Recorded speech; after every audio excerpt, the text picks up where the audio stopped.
Oke, halo selamat pagi, siang, sore, dan malam. Nah, untuk tema hari ini adalah apakah kita bisa membuka usaha ikan hias dengan modal yang pas-pasan?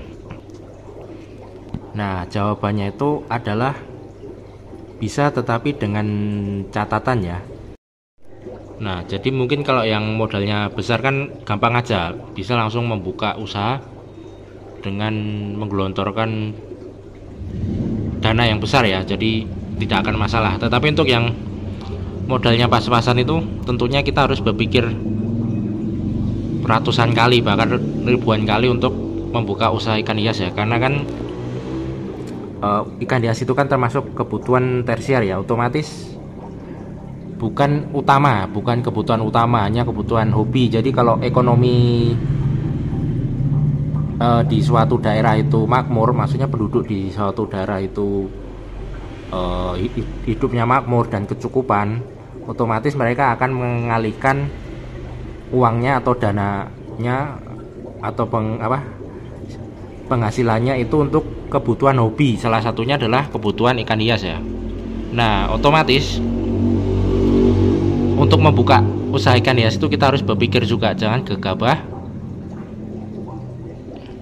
jangan sampai nanti malah boncos ya, apalagi kita memakai uang misalnya uang hasil habis pensiun misalnya. Nah, uang pensiunnya kita gelontorkan semuanya untuk usaha ini, atau misalnya uang hasil resign dari suatu pekerjaan, nah kita kumpulkan, atau yang paling parah lagi uang dari pinjam ya, misalnya pinjam di bank atau pinjam dari rentenir dan sebagainya. Itu kan sangat sangat menakutkan, misalnya kalau penghasilannya tidak stabil, padahal kan tiap bulan harus membayar cicilan tersebut. Nah, saya ada, ini berdasarkan pengalaman pribadi saya. Jadi yang pertama itu jangan dulu membuka toko usahanya itu secara offline ya, tetapi kita mulai dulu dari online. Jadi ibaratnya kita bangun dulu branding agar nanti orang percaya dulu dengan produk kita. Nah, branding yang dimaksud itu adalah membangun image, kemudian membangun kepercayaan si calon penjual atau calon pembeli maksudnya itu terhadap produk-produk yang nanti kita jual ke mereka. Jadi intinya kita harus itu tadi, membangun branding dulu. Jadi bagaimana caranya? Jadi bisa kita memakai toko-toko online itu, marketplace, bisa pakai Shopee, pakai Tokopedia, atau pakai TikTok. Kalau TikTok itu kita bisa gunakan affiliate aja, jadi atau pakai Shopee juga, misalnya kita kekurangan dana, nah kita bisa juga memakai affiliate, menjadi afiliator maksudnya, jadi menjual barang dari toko lain, dan gunakan nama yang sama ya. Misalnya di TikTok nanti namanya misalnya Aqua Store misalnya, nanti di Shopee sama di Tokopedia juga namanya sama, Aqua Store, agar nanti brandingnya tuh atau reputasinya tuh makin lama makin bagus, makin baik. Nah, kemudian bagaimana cara mendapatkan produknya? Nah, mendapatkan produk itu bisa berbagai cara ya. Kalau yang modalnya papasan, bisa dengan cara afiliator tadi itu, jadi menjual barang orang lain, atau bisa juga ketika ada pesanan baru kita cari barangnya. Bisa juga kita cari ke peternak, kerjasama dengan peternak, jadi itu, atau bisa juga kita berternak sendiri. Nah, setelah nanti baru brandingnya itu terbangun, jadi nama toko kita mulai terkenal, kita bisa juga mulai buka usaha kita di rumah kita dulu, misalnya di teras atau di halaman. Jadi kita buat tempat untuk display, nanti kalau ada orang datang bisa ngambil produknya di situ. Jangan langsung menyewa kios atau apa, karena nanti itu resikonya kan, kios itu kan disewa per tahun ya, belum lagi nanti harus bayar listriknya lagi, bayar air. Itu kalau penghasilannya belum lancar itu pasti akan boncos dan nanti tidak akan berumur panjang, paling 1 tahun habis itu selesai dan tamat. Banyak utang biasanya karena kan harus menutupi biaya operasional, itu kan sangat tinggi, itu sangat susah. Itu untuk yang modalnya pas-pasan. Kalau yang modalnya besar sih mau langsung buka kios saja tidak masalah. Jadi ini hanya untuk saran yang modalnya pas-pasan. Nah setelah itu setelah image-nya terbangun, nah itu baru nanti misalnya toko offline kita yang kita buka kecilan itu mulai banyak pelanggannya, kita bisa mulai menyewa kios maksudnya, dengan catatan kalau usahanya itu mulai lancar pembelinya, mulai banyak pembelinya.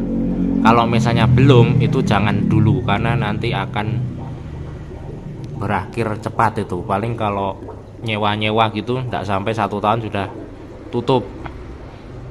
Dan jangan percaya juga dengan yang cerita-cerita kesuksesan yang di YouTube itu, jangan terlalu percaya karena bisa juga itu hiperbola ya, cerita-cerita yang dilebih-lebihkan. Begitu juga dengan apa yang saya katakan itu, jangan terlalu percaya. Untuk lebih percaya sebaiknya praktekkan saja, itu nanti akan terbukti sendiri. Jadi seperti itu. Nah intinya kalau kita tidak punya modal uang yang banyak, nah modalnya itu hanya satu saja, yang paling penting itu adalah kepercayaan. Jadi kita membangun branding sampai orang itu percaya, bahkan nanti beli terus-terusan ke tempat kita.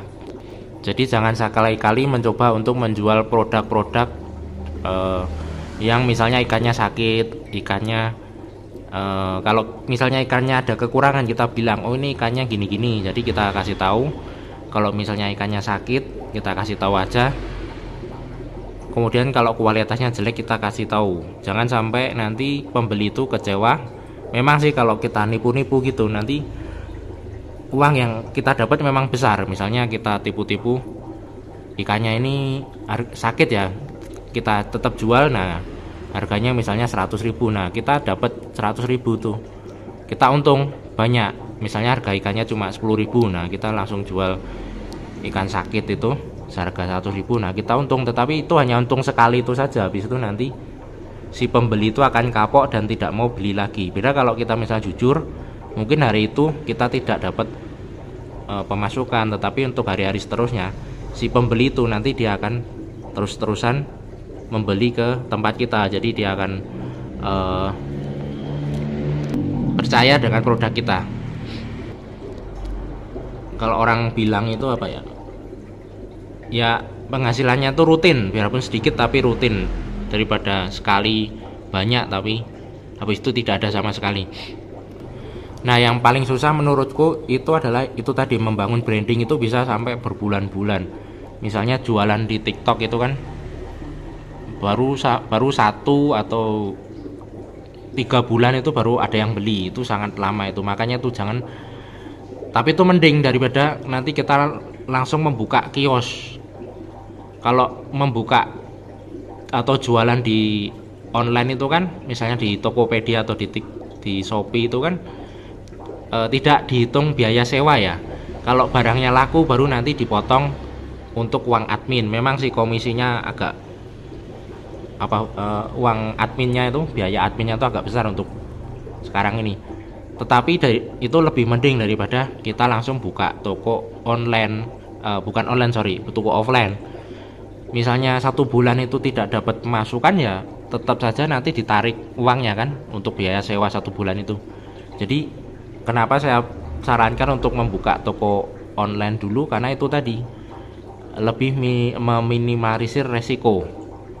Kemudian untuk logo itu sebaiknya sama ya, misalnya logo sama nama toko misalnya kita jualan di 3 marketplace tadi itu, nah itu logonya sama semua. Misalnya Aquastore tadi ya, nah logonya sama, kemudian judul nama tokonya juga sama. Nanti kalau ketika buka toko offline itu juga sama juga. Biasanya nanti cari itu, kalau sudah mulai terkenal, mulai banyak yang beli, nanti biasanya nanti pembeli-pembeli dari online itu mulai beralih ke offline. Misalnya Mas ada toko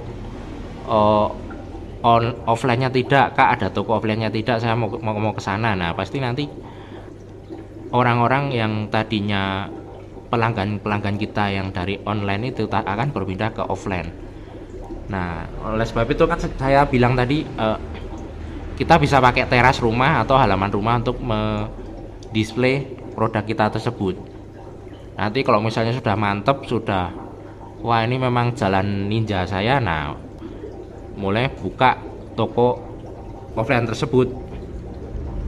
Nah namun sebelumnya itu, sebelum kita mendapat penghasilan rutin dari toko ikan hias kita itu, yang itu sebaiknya kita juga mencari kerja sambilan ya. Jadi jangan jadikan ini sebagai penghasilan utama dulu. Bisa menjadi misalnya jadi ojol atau jadi kerja kantoran atau kerja pegawai gitu. Intinya ini jadi penghasilan itu dulu, penghasilan sampingan dulu. Nanti kalau sudah yang ini ikan hias ini menghasilkan lebih banyak dari penghasilan utama, nah bisa kita balik atau bisa kita resign dari pekerjaan itu, baru kita fokus ke ikan hias. Karena ada yang langsung nekat, langsung keluar gitu tanpa mikir panjang. Nah nanti kedepannya akan kesulitan, karena kan garis tangan manusia kan beda-beda. Ada yang ditakdirkan memang sukses di ikan hias, ada yang mungkin ditakdirkan di bidang lain ya. Jadi kita harus misalnya kalau masih bekerja atau masih ada usaha lain ya, sebaiknya kita jalani itu dulu. Nanti baru nanti pasti kita akan menemukan mana yang terbaik dari situ ya. Jadi intinya apakah kita bisa membuka usaha ikan hias dengan modal yang pas-pasan, itu jawabannya adalah bisa, namun dengan effort atau usaha yang sangat tinggi ya, sangat perlu daya juang yang sangat tinggi sekali. Beda kalau yang modalnya memang modalnya besar, itu tidak perlu daya juang yang tinggi, tinggal langsung gelontorkan uang, buka toko sudah selesai. Tapi yang tidak ada modal yang besar, nah kita harus membangun branding dulu, mencoba jualan dulu di offline. Kemudian kalau sudah mulai namanya bagus, reputasinya bagus, itu bisa kita coba nanti di rumah kita. Kalau sudah bagus lagi, bisa nanti buka kios dan sebagainya. Kemudian nanti kalau sukses lagi bisa buka cabang dan sebagainya. Jadi ini tidak hanya berlaku di usaha ikan hias, sebenarnya usaha lain juga seperti itu ya. Misalnya usaha makanan, usaha apa, tetapi kan karena saya fokusnya di ikan hias ya, saya bahas tentang usaha ikan hias karena ini hanya berdasarkan pengalaman pribadi saja. Apalagi sekarang ini kan ekonomi lagi tidak baik lah. Banyak saingannya kan juga online juga. Jadi kemudian kan kayak harga-harga itu kan mahal ya, harga-harga kebutuhan pokok kayak beras itu kan mahal banget sekarang ini. Jadi kita tidak bisa gegabah untuk membuka suatu usaha. Banyak juga yang usaha-usaha di samping atau di sekitar tempat saya ini kan hanya bertahan paling 1 tahun, habis itu tutup. Usaha ini tuh 1 tahun tutup, itu karena kurang pertimbangan matang atau terlalu nekat untuk melakukan usaha atau membuka usaha maksudnya. Jadi perlu hati-hati untuk sekarang ini, jangan sampai melangkah ya. Karena kalau salah langkah itu, misalnya di sini air, di sini api, nah di sini jurang. Jadi hati-hati, jangan sampai kita salah langkah ke api atau ke jurang. Jadi kita harus tetap di tengah ini, berpikir mana ya yang harus kita lakukan. Jadi misalnya kalau ada usaha atau ada kerjaan, kita jangan langsung keluar, aku mau buka usaha ini harus dipikirkan dulu matang-matang sampai nanti benar-benar punya pasar atau punya konsumen untuk membeli produk-produk kita, nah baru kita bisa putuskan keluar. Jadi untuk hari ini begitulah temanya. Oke, sampai di sini saja. Selamat pagi, siang, sore, dan malam.